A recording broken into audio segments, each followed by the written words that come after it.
Vendredi matin, des jeunes hockeyeurs étaient sur la glace pour le camp des recrues du Phoenix de Sherbrooke.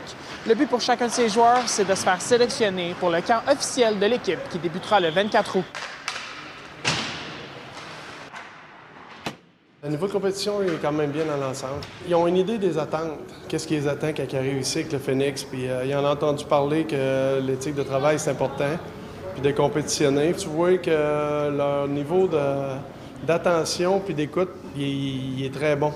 Si je compare peut-être à certaines années, fait que c'est le fun de travailler avec un groupe comme ça, là. Les deux premiers choix du Phoenix au dernier repêchage à Halifax étaient présents. Avec les deux pratiques que j'ai eues, à date, mon camp va super bien. C'est le fun, les gars sont là pour compétitionner, puis on compétitionne en l'air du fun, fait qu'on a beaucoup de fun. Mon but premier, c'est de vraiment faire l'équipe. Puis je suis vraiment confiant dans mes habiletés. Je pense que à date, ça va très bien. Samedi, les recrues du Phoenix affronteront celles des Tigres de Victoriaville au complexe Thibault GM. Et le camp va se terminer ce dimanche avec des coupures après un autre affrontement contre Victoriaville sur la route. On ne sait pas encore vraiment combien de joueurs qu'on va garder sur les 38.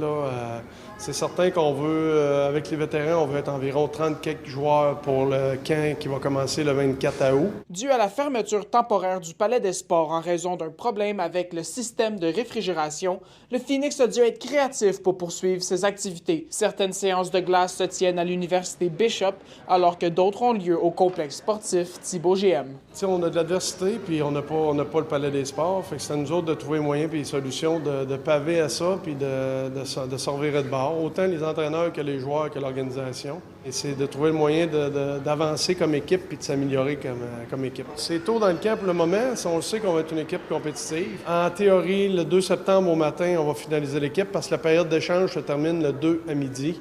Donc, en théorie, notre vraie équipe à partir du 3, ça devrait être l'équipe du Phoenix à partir du 3 septembre. L'entraîneur des Canadiens de Montréal, Martin Saint-Louis, était dans les estrades vendredi matin pour supporter son fils, Mason, qui lui aussi tente de se tailler une place dans le camp principal du Phoenix. À Sherbrooke, Noah Abel pour Nouveau Info.